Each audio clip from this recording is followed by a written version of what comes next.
ప్రజలు తమ ఆరోగ్యాలపై ప్రత్యేక శ్రద్ధ వహించాలని మునుగోడు ఎమ్మెల్యే కోమటిరెడ్డి రాజగోపాల్ రెడ్డి అన్నారు. తినే తిండి నాణ్యంగా ఉండాలని అన్నారు.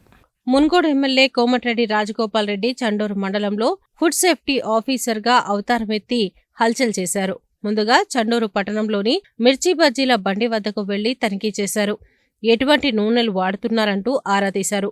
బజ్జీల బండి యజమాని వాడే నూనె ప్యాకెట్లను క్షుణ్ణంగా పరిశీలించారు.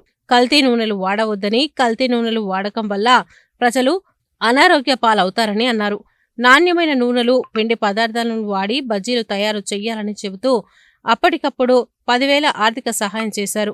నాణ్యమైన నూనెలు వాడుతూ బజ్జీలు తయారు చేస్తున్నట్లు బోర్డు పెట్టాలని, మరో వారం రోజుల్లో బజ్జీలు తినడానికి తాను స్వయంగా వస్తానని చెప్పారు. అనంతరం పక్కనే ఉన్న కిరాణా దుకాణాన్ని సైతం తనిఖీ చేశారు.